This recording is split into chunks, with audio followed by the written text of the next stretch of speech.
What is going on, everybody? Welcome back to the Main Stand, episode 16.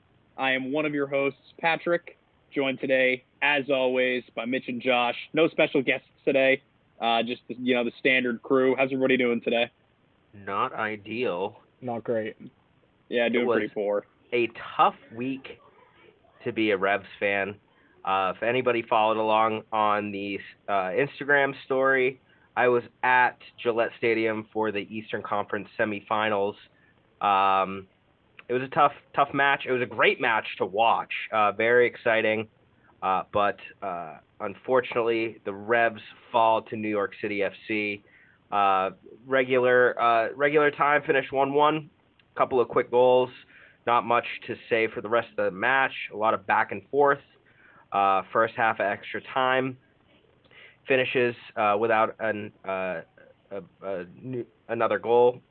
And then second half, New York comes out, gets a quick one. And then Tejan Buchanan with a late stunner. I think there was like 2 minutes left in the game. 118th minute.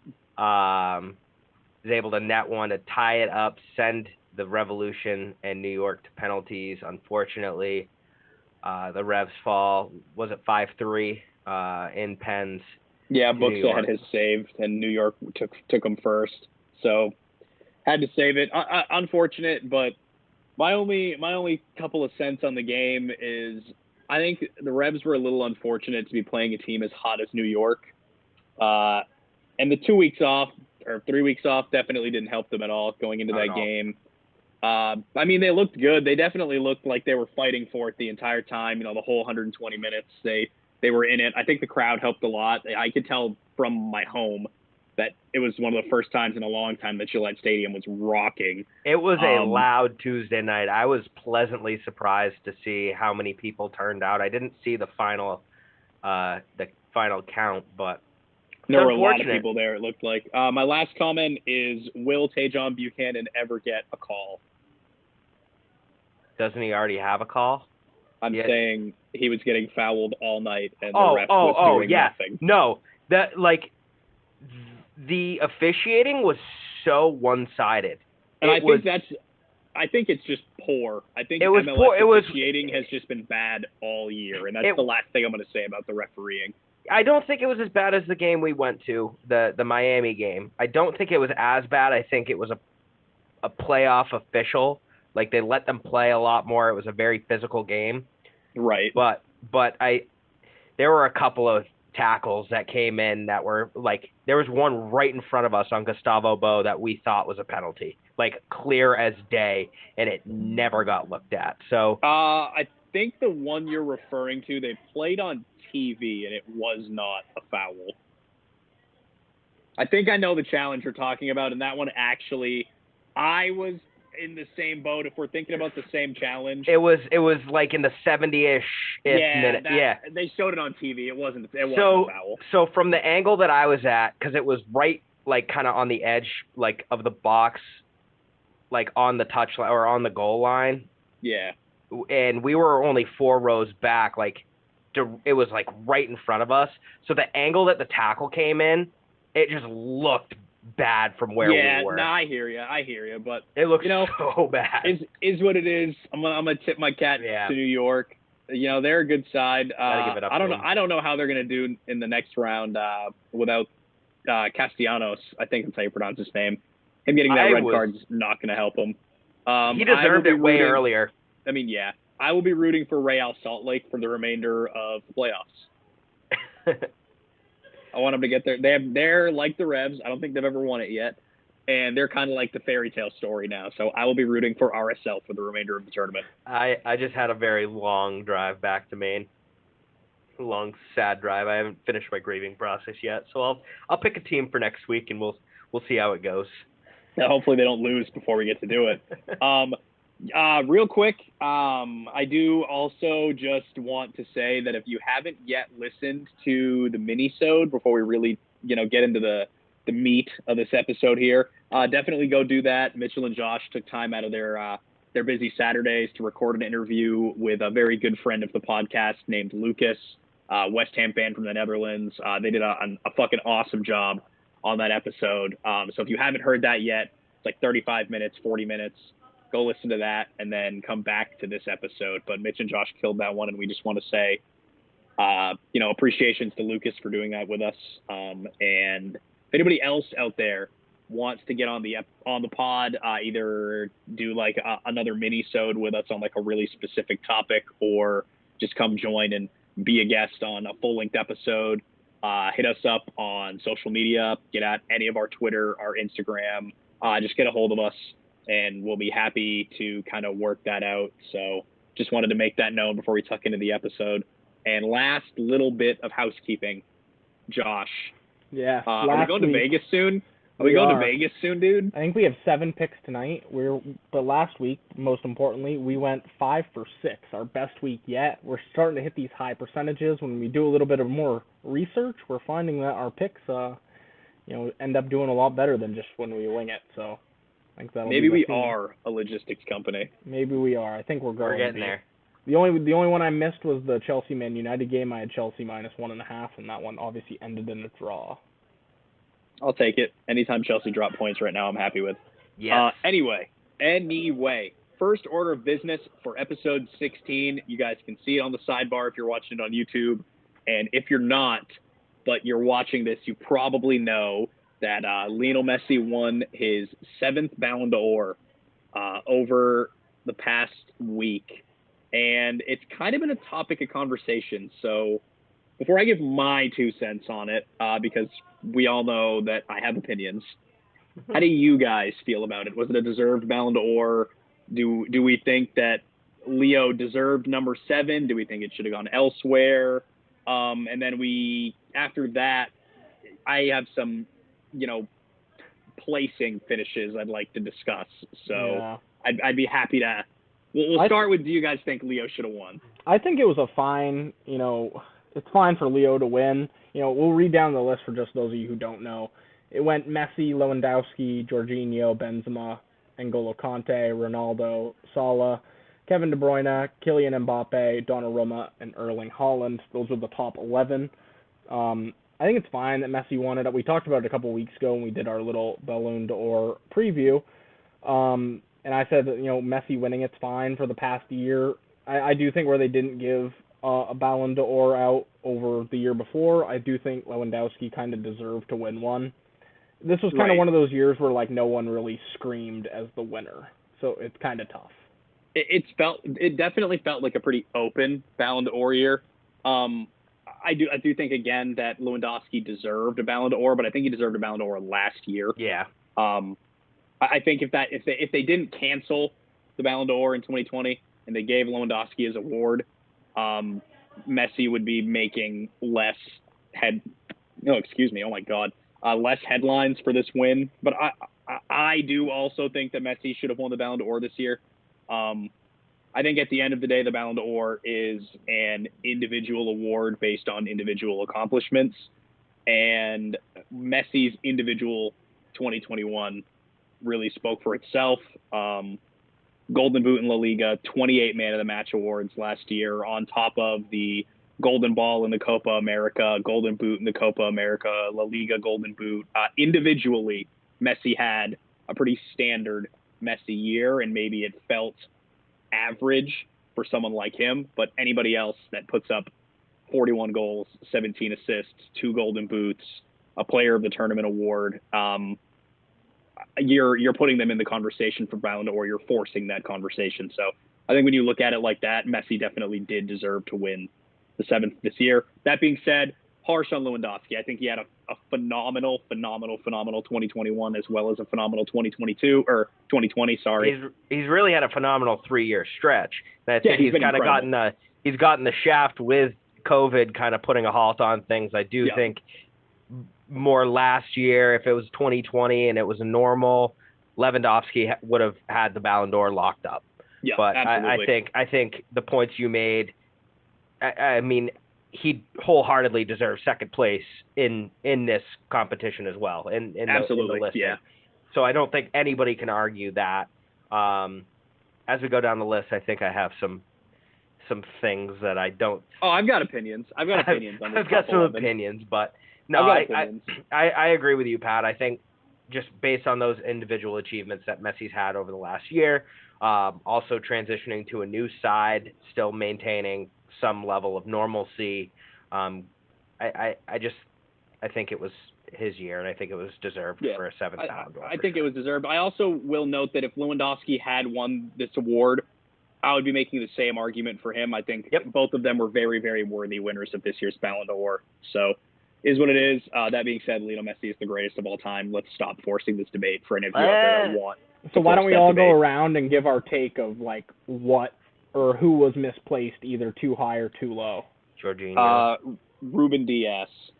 Oh, that's a good shout. He was 26, 24? 20, tied for 26. Now, just hear me out for a second, guys. You look at, I'm not comparing them as players. I would like to make that very known right now. But you look at the push for Virgil van Dijk's Ballon d'Or in 2019. Ruben Dias won a league title. And again, I know I said individual should come first, but everything as a whole, you look at everything that got Virgil van Dijk second place for the Ballon d'Or, won the Champions League. Did you guys win the Premier League, or was that We won the Premier League the year after. Yeah, so won the Champions League, second place in the Premier League, PFA Player of the Year. Did he win Football Writers that year, or was that De Bruyne? I believe that was De Bruyne, but he definitely won Defender of the Year. Yeah, UEFA Defender of the Year. So scooped up individual awards, won a big trophy with his club, had a great individual year. Ruben Dias did that last year, and he finished 26th in voting. I think Ruben Dias probably should have been where Kevin De Bruyne is, if we're being totally honest. I don't think KDB had a top 10 Ballon d'Or year last year. I think that Dias should be in that spot where De Bruyne was, because he was much more integral to the success that City found over that last year. I would have probably put De Bruyne somewhere in the like high teens, maybe like 12th or 13th. I don't think he was top 10 last year. And I wholeheartedly believe that Ruben Dias should be that top 10 player. I don't know if I'd put Haaland in the top 10 quite yet. He was just outside 11. Yeah, he's the 11th. 11th.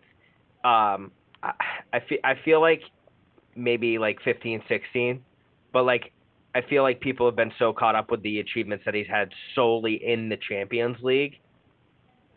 And like I'm not really familiar outside of that what his stats were in the Bundesliga, but I feel like a lot of Haaland right now is just attention because of who he is, not the player he is.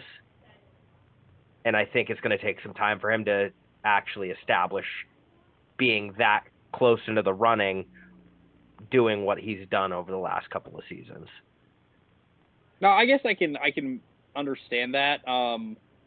I think Haaland was very good last year, just pulling up some statistics on the Bundesliga. 27 goals and 8 Man of the Match awards just in the Bundesliga. Mm-hmm. So that's second in Man of the Match awards and third in scoring. Again, Lewandowski, top of all of those charts.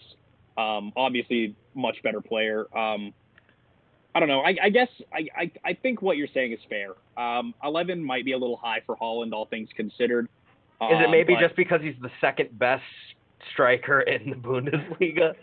And you probably no, not in the world. I think Benzema's the second best striker in the world. That's another player who might feel a little hard done, even though he came in fourth, is Benzema. He had an amazing year. Amazing year. You could argue that he had a better individual year than Jorginho. Absolutely, I would say. And that's why I don't think Jorginho deserved that third place finish. No, I think Jorginho's third place finish is kind of where PR comes into play for a lot of this stuff, like seeing Ronaldo in sixth place. Yeah, what did Ronaldo do to get sixth? I don't know, man. Golden boot in Serie A, right? That was about it. They didn't win. Yeah, didn't win the Serie A, but just looking at it from my look at it from like just like an individual standpoint. Yeah. He won the Golden Boot in the Serie A. I mean, whatever. I don't think that top six is. I think again, a lot to do with PR, and you see a lot of PR go into these Ballon d'Or rankings. You know, Salah probably should have been a little bit higher. Benzema probably, you can make an argument for Benzema being in third place on like a strictly individual level.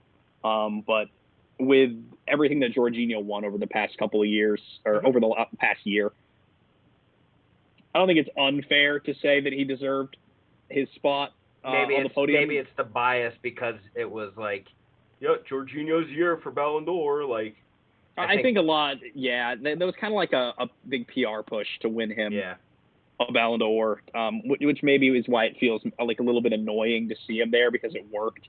But ultimately, he had a good year. He had a really good year, and he is a good player. So I'm not upset that he's there. I think in a lot of ways it is deserved. And it's interesting to see the Messi and Ronaldo era slowly ending.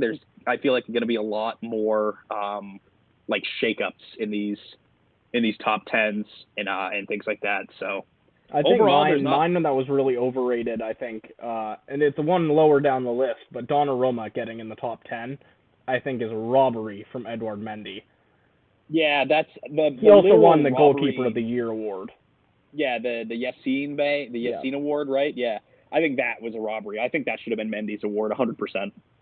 Yeah, and just to get in the top 10 of the Ballon d'Or rankings, I mean, that's an honor in itself, and I think Mendy should have been the one that was there because he made all the difference for Chelsea, in that second half. I didn't realize Donnarumma is only 22. Yeah, he's young, and he's been around forever. It feels like he's been, like, in every FIFA I've ever fucking played, like... I think he has, probably. I swear to God, I thought he was 35 years old.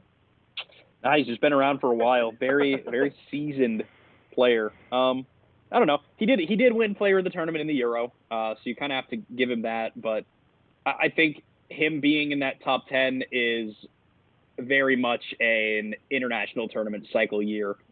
Winning the Player of the Tournament was like a shoo-in to get him into the top 10, I think. And that's probably the only reason that he's in the top 10, honestly.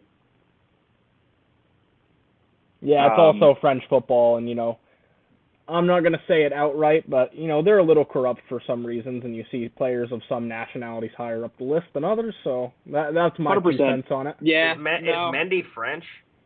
No. What's his nationality? Who? Senegal? Right? Senegal. He plays with Mane. Senegal, yeah. So... I mean, we kind of saw a Mane snub a couple years ago too, so maybe it has something to do with that French corruption. But I thought to myself, I thought Mendy was French for a second, or played. No, there's 2 other French Mendys. That's why. Exactly. Yeah. So I think that's really about it we have for the Ballon d'Or. Justice for my man Ruben Dias. That is pretty bad. Now that you mentioned that one, Pat, I kind of forgot about that over the past couple days. Yeah, it just seemed ridiculous to me. 26th place, man. Like, I get it. It's an international tournament year, but 26th place for the year that he had, that just seems hard. That seemed very harsh to me. I mean, it's not like Portugal did anything. Exactly, on the national but stage. He was really good for the club, and yes, not discrediting that. Yeah, it's just tough. It's tough with it being an international year. And not really having the PR of some of these guys that are in the top 10 that were stellar for club and didn't necessarily do anything on the international level as well. But that's really about all we had for the Ballon d'Or. Let us know what you think of the Ballon d'Or. Shoot us converse with us after you listen to this episode. Got snubbed. Me too. I think Sammy Nasri just got huge. He's a thick boy. So outside of the Ballon d'Or, moving into what we tend to talk about here, being the Premier League and whatnot. The Premier League title race is starting to shape up, and we are in what feels like a 3-horse race, with 7 points being between 3rd and 4th place now, and then the top 3 being separated by 3 points. 2 points or 3 points? we're 1 point behind Chelsea, and you guys are I think two behind us. So yeah, I think it's 1 point each. Top three is separated by 3 points, and it just feels like the best of the rest, and then the title race between City, Chelsea, and Liverpool. First question I have for you guys, again, because I have opinions, is who do you feel now, where we're heading into like the really congested winter fixtures, who do you feel is going to come out the best from these fixtures? Who do you think? Because after winter, I think it's really going to start shaping up who is the clear favorite. How do you guys feel going in? I guess from a Liverpool standpoint first, and then just from overall. After. I kind of want to see what the upcoming fixtures are for everyone real quick. City have really easy. I think while Mitch does that, I'll kind of speak on Liverpool for a second. Kind of depends a lot on AFCON and how that affects us. I've saw different things that say Keita and Salah are only possibly going to miss 2 games. I don't know how exactly that works. That's supposedly the rumors I saw on Twitter. It really depends how many games they miss. Liverpool have so much momentum right now. I think City do as well. The one team I think that is going to fall a little bit over the holiday fixtures is Chelsea. They just play it so tight that eventually you will break down and concede some goals. I just have a hard time seeing them being as consistent as City and Liverpool, especially on the goal scoring front, because City and Liverpool just dump in goals, especially Liverpool as of late. So I kind of favor the two who have kind of led us over the past few years. I favor them more than Chelsea. I think it's going to be neck and neck, down the run up. Yeah, I'm inclined to agree. I think that, especially with AFCON, I think that City have the easiest run going through the winter here, with us only losing Mahrez to AFCON. I don't really think it's going to be that big of a loss. We've got Grealish, Foden, and De Bruyne all coming back from injury / COVID heading into the winter here too. And it looks like, a bold, maybe not a prediction, but a bold prediction I have heading into the winter too, especially if City sell Ferran Torres, which is the rumor. If we actually get $60 million for Ferran Torres this winter, I think City bring in a striker in the January window, and then things start to get really interesting. Who do you think they bring in? So my thoughts are either Mitch's boy over in Fiorentina trades the purple for the sky blue, or City just go ahead and immediately trigger Haaland's release clause. That'd be tough to deal with, man. I would shit myself if that happened. I think we can probably talk about this as it gets closer to the summer window too, but as of right now, I think City are actually the front runners for Haaland, all things considered. So I've pulled up the next 5 because there's 5 fixtures left until we're at the halfway point. We all play Wolves, Villa, and each other. January 2nd, Chelsea, Liverpool. January 15th, City, Chelsea. Personally, I think with AFCON, if things shake out the way they're meant to, I think Liverpool are clearly the ones handcuffed the most out of the 3. Just with where our team is at health-wise right now, we kind of need that extra depth a little bit more. I haven't heard any update on Harvey Elliott, but we have Bobby out until mid-December now, so we have a couple more weeks without Bobby, so we'll probably see him around the 19th of December, that midweek game, or that end of the week game. It's a regular weekend.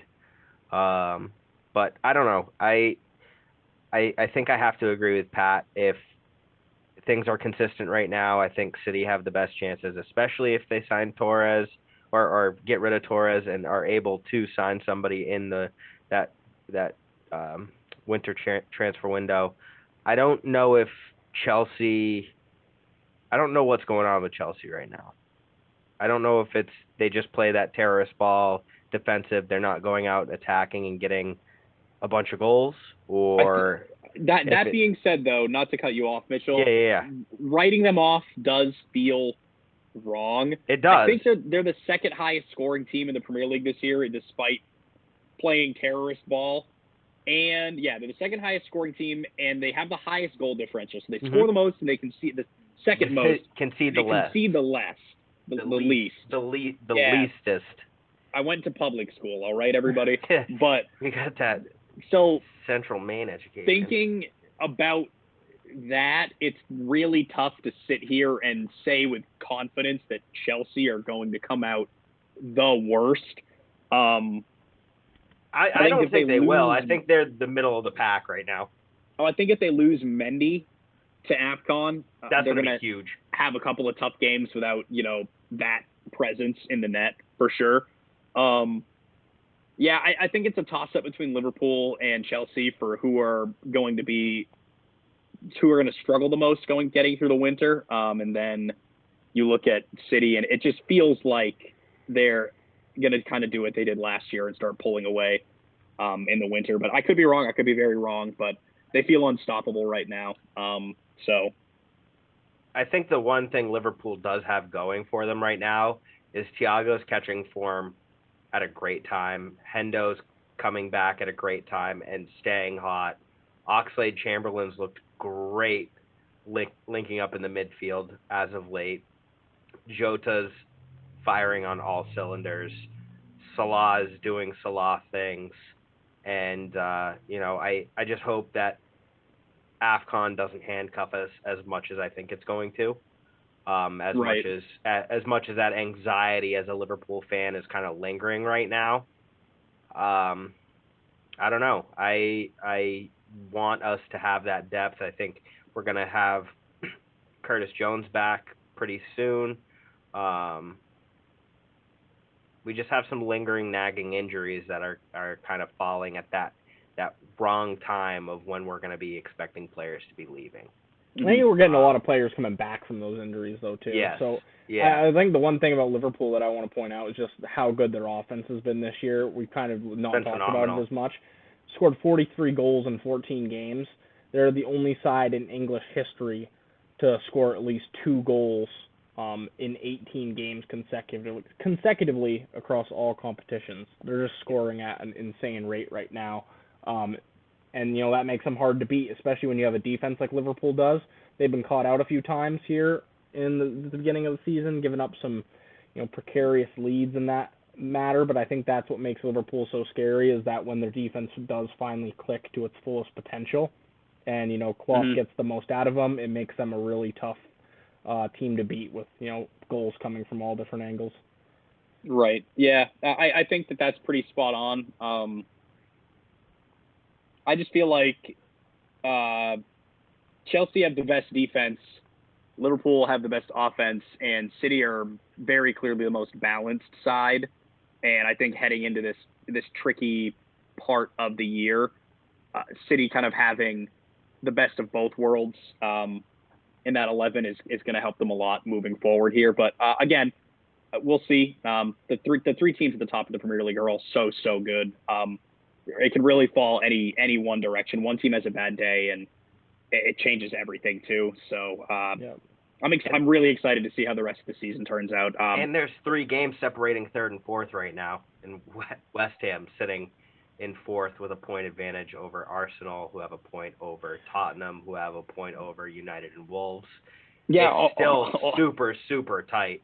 There's just the golfing class, though. Like, that's why we had 3-horse race on the graphic. Yeah. Is like, while the points, they're not like an insane difference. The golfing class and quality is insane, and you just see that like when you turn the games on. Like, Liverpool, Chelsea, and Man City are so much technically better than any other team in the Premier League, and it's so visible. I think they're just the most established right now. They're the most comfortable. They don't have the question marks. They have the consistency from a managerial perspective. They have the managers putting out the best week in and week out, and they know how to use the bench and the reserves to their advantage for sure. Yeah. I think that sets them apart from the rest. That is something interesting to point out too, about these top sides. City and Liverpool in particular, but it also really feel like Chelsea have found their man in Tuchel. If you look at these top sides, City and Liverpool are the only two that have had a consistent manager for the past 4 or 5 years.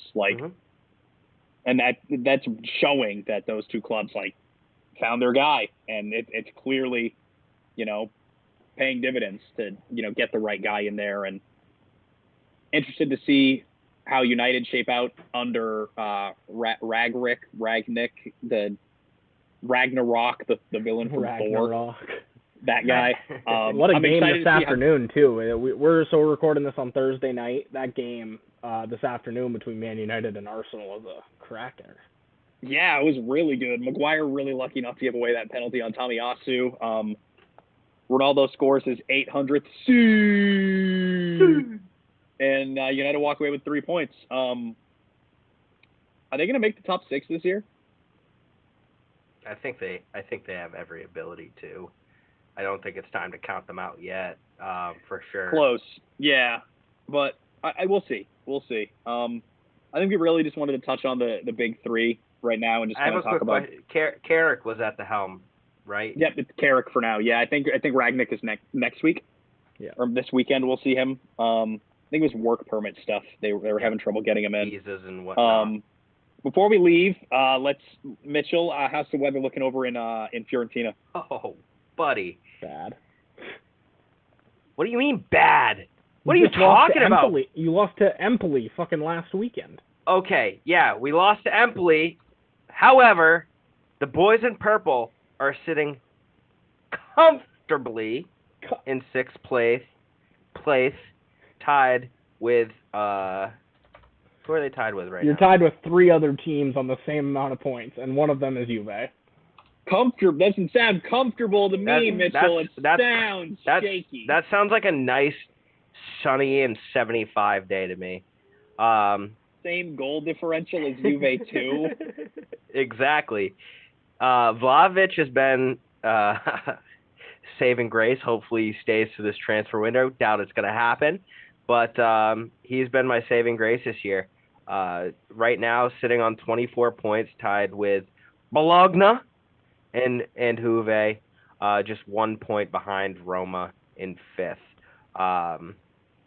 Did drop to Empoli, however, won 3-1 over Sampdoria. Oh, you've got Bologna on Sunday though. That's a big game. That's a huge big match. Game. Yeah, at 6:35. Catch me up rooting for Bologna at 6:30 in the morning.